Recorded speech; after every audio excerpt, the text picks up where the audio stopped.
Hello good morning সবাইকে, শুভ জন্মাষ্টমী, হরে কৃষ্ণ। আমার অনেক দিনের ইচ্ছে ছিল যে ভগবানকে একটা তুলসী মালা পরানো, আর এই ইচ্ছাটা আমি এই জন্মাষ্টমীতে পূরণ করতে পেরেছি। হ্যাঁ, আমি জানি ভিডিওটা অনেক দেরি করে পোস্ট করছি, তাও একটু ম্যানেজ করে নাও। আর জানো তো, জন্মাষ্টমীর সকাল থেকেই প্রচণ্ড বৃষ্টি শুরু হয়ে গেছিল।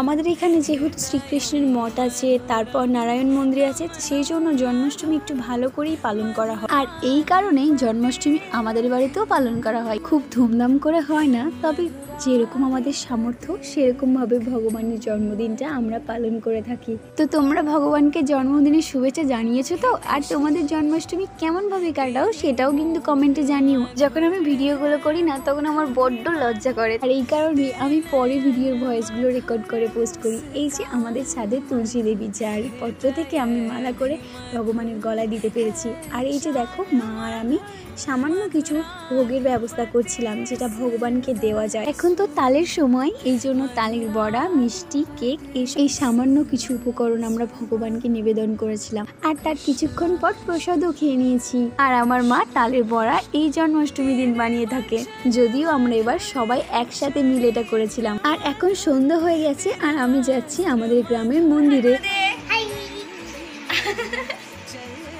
হাই গাইস বলতে হয় বাবু।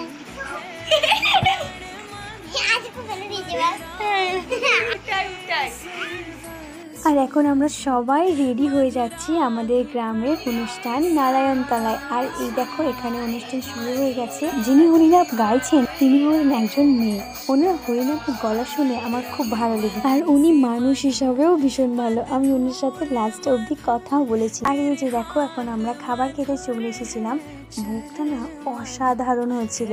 এমনিতেই আমার এত খিচুড়ি খেতে ভালো লাগে, আর তার উপরে যদি ভগবানের প্রসাদ হয় তাহলে তো কোনো কথাই নেই। ভিডিওটা কেমন লাগছে সেটা কমেন্টে জানিও। Har Har Mahadev, good night.